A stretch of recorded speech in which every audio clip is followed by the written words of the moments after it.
सभ्यता व्यवस्था से शुरू होती है, स्वतंत्रता के साथ बढ़ती है और अराजकता के साथ मर जाती है। स्वागत है दोस्तों हमारे चैनल पे। आज हम लोग डिस्कशन करेंगे सिविलाइजेशन के बारे में। तो मैंने जो अभी शुरुआत में मैंने जो कोटेशन पढ़ा, ये कोटेशन है विल डुरांट का, जो एक अमेरिकन हिस्टोरियन और एक फिलोसोफर है। आखिर विल डुरांट ने ऐसा क्यों कहा सिविलाइजेशन से रिलेटेड बात को, वो हम लोग हमारे आने वाले सीरीज में जानेंगे। तो आज से मैं एक सीरीज लॉन्च करने जा रहा हूँ जहां मैं आप लोगों को दुनिया में जो भी तरह का सिविलाइजेशन गुजरा है, जितना भी तरह का सिविलाइजेशन गुजरा है, वो सब मैं आप लोग को डिस्कस करूंगा, उसके बारे में फैक्ट्स बताऊंगा। तो शुरू करते हैं दोस्तों आज का टॉपिक। आज मैं आप लोगों को स्लीप ओवरऑल व्यू दूंगा कि सिविलाइजेशन है क्या, इंसान का शुरुआत का थोड़ा बताऊंगा कि इंसान कैसे करके आया, उसके बाद कितना तरह का बड़ा बड़ा सिविलाइजेशन था, बस उसके बारे में बताऊंगा। फिर नेक्स्ट पार्ट से मैं आप लोग के लिए सीरीज लेकर आऊंगा। तो दोस्तों शुरू करते हैं।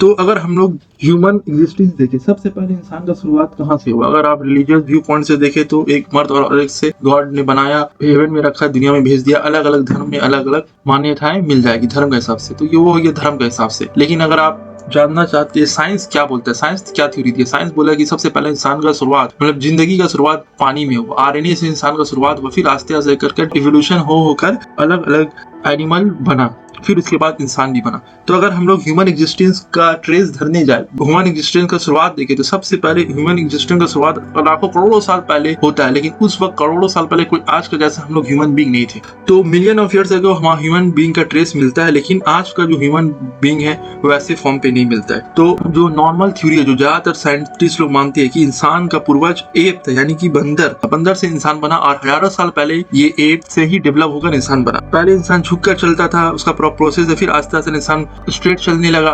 फिर पहले इंसान 4 हाथ से चलता है, फिर 2 पांव से चलने लगा और अपना 2 हाथ का इस्तेमाल करने लगा। फिर इंसान का दिमाग भी बड़ा हुआ आपका जाकर, फिर थंब, इंसान का पहले हाथ पूरा जुड़ा हुआ होता था, फिर इंसान का थंब बना और फिंगर्स अलग अलग हो गया। और इंसान अपने अलग अलग एनवायरनमेंट में सर्वाइव करने जीने के लिए अलग अलग चीज का इन्वेंशन किया, अलग अलग इन्वेंशन किया ताकि वो अलग अलग माहौल में ढल सके। क्योंकि इंसान का जब शुरुआत हुआ, शुरुआती इंसान कभी सोसाइटी में नहीं रहता था, ना ही कोई एग्रीकल्चर करता था। शुरुआती इंसान हंटर गैदरर था, शिकार करता था, जहां पर शिकार अवेलेबल होता था वहां पर शिकार करता था। फिर जहां शिकार खत्म होता था दूसरा जगह चले जाता था। उन लोगों को पता भी नहीं होता था कि कौन सा काज खाना है नहीं खाना है। पहले जो इंसान क्या करने लगा, अपना बचाव के लिए जानवर का शिकार करने लगा, और जहां जानवर खत्म हो जाता था दूसरा जगह चले जाता। तो अलग अलग जगह जाना, तो अलग अलग एनवायरनमेंट उन लोग को मिलता था। तो अलग अलग एनवायरनमेंट से बचने के उन लोग अपने आप को अवसर, अपने आप को डेवलप किया ताकि वो बच सके। पहले कुछ नहीं जानते थे, जानवर मार देता था, फिर उन लोग ने पत्थर का इस्तेमाल किया जानवर को मारने के लिए। फिर पत्थर का इस्तेमाल से भी काम नहीं, रात हो जाता था तो जानवर लोग जब वो सो के रहता, जानवर लोग इंसान के ऊपर अटैक करके उन लोग को मार देते थे। फिर इंसान ने आग का इन्वेंशन किया। इसी तरीका से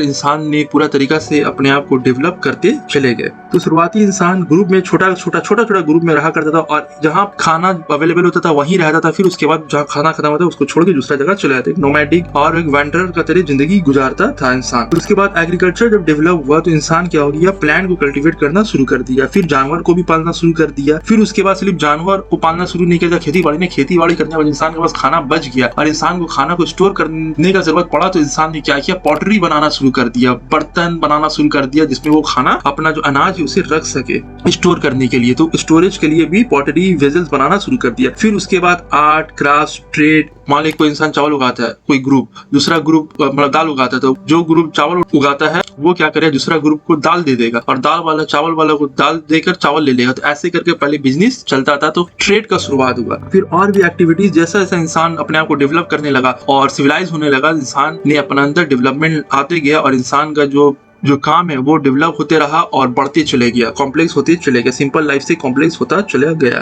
तो इससे क्या हुआ, इंसान जो नोमैडिक लाइफ जी रहा था उससे अब इंसान एक परमानेंट सेटलमेंट की तरफ आ गया। मतलब अब इंसान का अपना एक घर था, अपना एक खेत था, वहीं पर वो रहता था, वहीं पर वो अनाज उगाता था। अब जो पहले इंसान का सिंपल जिंदगी था, सिर्फ इंसान का मकसद था खाना खाना और सरवाइव करना। बस इंसान का शुरुआती दौर का इंसान का सिर्फ एक ही मकसद था कि अपना पेट भरकर अपना जिंदगी को गुजारना, और इसके अलावा उन लोगों को कोई मकसद नहीं था। लेकिन जैसा जैसा सिविलाइजेशन बढ़ा, इंसान एक जगह सेटल होना शुरू कर दिया, तो इंसान लोगों का जिंदगी कॉम्प्लेक्स होता चला गया। और जब इंसान का जब लाइफ कॉम्प्लेक्स होता चले गया तो इंसान को जरूरत था कि एक सोसाइटी बनाने का। मान लीजिए एक ग्रुप एक सेटल जगह में रह रहा है तो उसके लिए नियम कानून भी जरूरी है। नियम कानून नहीं होगा तो सब अपना मर्जी का काम करेंगे जिस तरीके से पहले होता था। अब जब लोग सेटल होना शुरू हो गए, अब जब लोग एक ही जगह रह रहे तो उन लोगों का भी कोई राइट्स होना चाहिए और उन लोगों को भी कोई कंट्रोल करना चाहिए। तो अब क्या हो गया, इंसान जो नेचर का कुदरत था, जो इंसान पहले बिजली कड़कता तो डरता था, बारिश होता तो इंसान डरता था, अब इंसान वो कुदरत का चीज को इस्तेमाल कर कर अपने आप को डेवलप कर रहा है। तो इंसान का अगर आप देखा जाए शुरुआती दौर में इंसान जब खेती बाड़ी करना शुरू किया तो इंसान ऐसा नहीं कि कहीं भी खेती बाड़ी शुरू कर लिए। सबसे पहले खेती बाड़ी आपका नदी का किनारे, क्योंकि नदी के किनारे अब पानी अवेलेबल होता था, क्योंकि बारिश का कोई ठीक नहीं था कि आदमी को पहले पता नहीं था कि बारिश का पानी से भी होता है। बारिश तो समझ लीजिए कि साल में होता है। तो इंसान क्या हुआ, जब शुरुआती इंसान नदी के किनारे, जितना भी सिविलाइजेशन अभी हम पढ़ेंगे सब शुरुआती सिविलाइजेशन नदी के किनारे, क्योंकि नदी के किनारे पानी अवेलेबल था। सिर्फ पानी अवेलेबल नहीं था, इसका बहुत सारा कारण है। पहला तो पानी अवेलेबल था कि इंसान को पानी टालना नहीं पड़े। दूसरा अवेलेबिलिटी ये था कि जब फ्लड आता है, तो जो भी नदी के किनारे जो भी एरिया होता है, जब साल में जब फ्लड आता है तो जो रिवर बेड है वो बढ़ जाता है। जब गर्मी का मौसम आता है तो वो रिवर बेड क्या हो जाता है, वो रिवर बेड जो होता है वो सुकड़ जाता है। तो सुकड़ जाने के बाद जो एक्स्ट्रा जो जगह जहाँ पर रिवर बेड जब बढ़ गया था, अपना एरिया से बढ़ गया था, लेकिन गर्मी आने में जब सुकड़ गया तो वो जो जगह वो सिल्ट लेकर आया, बहुत सारा फर्टिलिटी मटेरियल लेकर आया। तो इससे क्या हो गया, इंसान क्या करने लगा, खेती बाड़ी में फर्टिलिटी और जो सिल्ट है उससे खेती बाड़ी अच्छा होने लगा। तो ये कारण था आपका जाकर शुरुआती दौर में जितना भी सिविलाइजेशन हुआ वो नदी के किनारे बसा।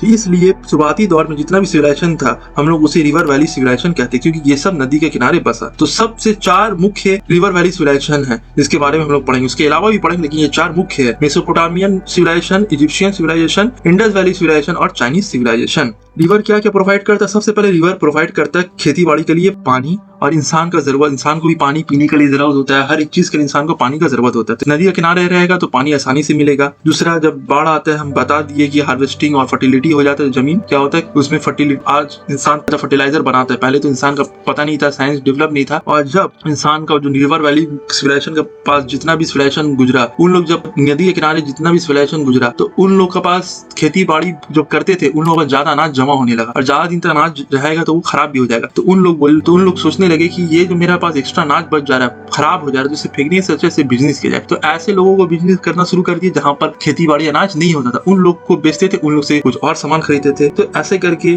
जो सरप्लस क्रॉप था वो क्या होने लगा, उससे ट्रेड करने लगा। ये सरप्लस क्रॉप सिर्फ और सिर्फ जो रिवर वैली सिविलाइजेशन था उन्हीं लोग के पास हुआ करता था। फिर ट्रांसपोर्टेशन फैसिलिटी की, इंसान एक जगह से दूसरा जगह पानी के थ्रू जा भी सकता है, बिजनेस भी कर सकता है। तो ये सब कारण था। अब हम लोग देखते हैं कि सिविलाइजेशन किसे कहा जाता है, सिविलाइजेशन का मतलब क्या है, what is the meaning of civilisation. जो वर्ड है सिविलाइजेशन वो एक लैटिन वर्ड सिविटास से आया, जिसका मतलब होता है शहर। तो सिविटास एक वर्ड है लैटिन में, उसका मतलब होता है सिटी, उसी से बना है सिविलाइजेशन। सिविलाइजेशन का अगर डेफिनेशन देखें तो क्या है, तो वो तरीका जिसपे एक सोसाइटी और एक जगह क्या होता है, एक एडवांस स्टेज में पहुंच जाता है, सोशल डेवलपमेंट होता है और एक ऑर्गेनाइज वे पे बन जाता है। मतलब सिविलाइजेशन का मतलब सिंपल नॉर्मल में समझिए कि ग्रुप ऑफ इंसान आए, उधर रहना शुरू किए, खेती बाड़ी किए, घर बनाए। अब इंसान जब रहेगा तो उसे रूल रेगुलेशन को, एक दूसरे को, इंसान क्या है, ह्यूमन बीइंग क्या है, को कंट्रोल करने के लिए कोई ना कोई अथॉरिटी चाहिए। अगर कोई अथॉरिटी नहीं रहा तो इंसान एक दूसरे को मार काट देगा। तो इसलिए इंसान एक दूसरे को मारे काटे नहीं, जिसका वजह से क्या हुआ कि गवर्नमेंट का भी स्थापना किया गया ताकि एक सुप्रीम अथॉरिटी होना चाहिए जो पूरा वो जो सोसाइटी है उसे कंट्रोल कर सके।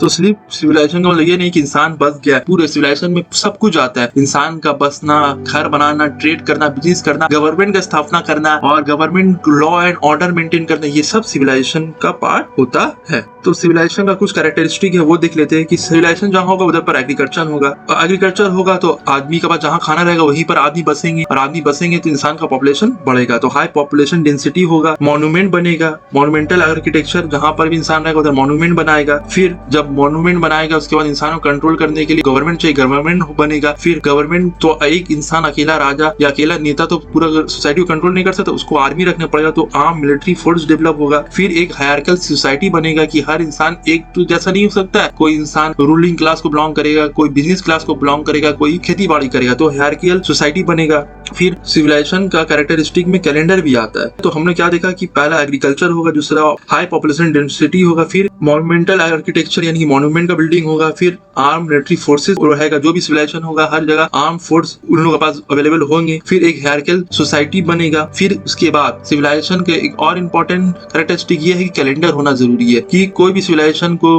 कौन सा दिन चल रहा है कैसे करके मैनेज करने के लिए कैलेंडर होना बहुत जरूरी है। फिर एक दूसरा का बात को कैसे समझेंगे उसके लिए राइटिंग का भी होना, राइटिंग सिस्टम का भी अवेलेबिलिटी होना जरूरी है, नहीं तो इंसान कोई भी बात बोलता है वो भूल जाएगा। तो एक प्रूफ होना जरूरी है, नहीं तो कल कौन क्या बोला, कोई कानून अगर नहीं रहेगा, कोई लिखा हुआ कानून, तो कल कोई भी अपना मर्जी कोई बात बना लेगा। तो राइटिंग सिस्टम भी होता है, ये भी एक कैरेक्टरिस्टिक है आपका जाकर सिविलाइजेशन का। फिर एक सेंट्रलाइज रूल होगा कि एक राजा एक लीडर जो पूरा सिविलाइजेशन को कंट्रोल करेगा। फिर रास्ता होगा, रोडवेज होगा। फिर प्रीस्टहुड होगा, अब जहाँ पर इंसान वहां पर धर्म, और धर्म जहाँ पर उधर पर धर्म का प्रचार करने वाले लोग यानी कि प्रीस्ट, तो प्रीस्ट भी अवेलेबल होगा। फिर जब इंसान रहेगा तो इंसान से खाना पीना खा के सो तो नहीं रहेगा, बिजनेस भी करेगा, जो एक्स्ट्रा सरप्लस होगा उससे बिजनेस करेगा। तो ट्रेड और कॉमर्स भी डेवलप होता है। फिर क्राफ्ट स्पेशलाइजेशन, अब इंसान के पास पैसा, रहने को घर, अब इंसान अलग अलग क्राफ्ट बनाएगा, अलग अलग अपना घर को सजाने के लिए अलग अलग चीज डिजाइन करेगा, तो क्राफ्ट स्पेशलाइजेशन भी होता है। तो मैंने अभी जो बताया यानी कि agriculture, high population density, monument building, arm military forces, hierarchical system in society, calendar system, writing system, centralised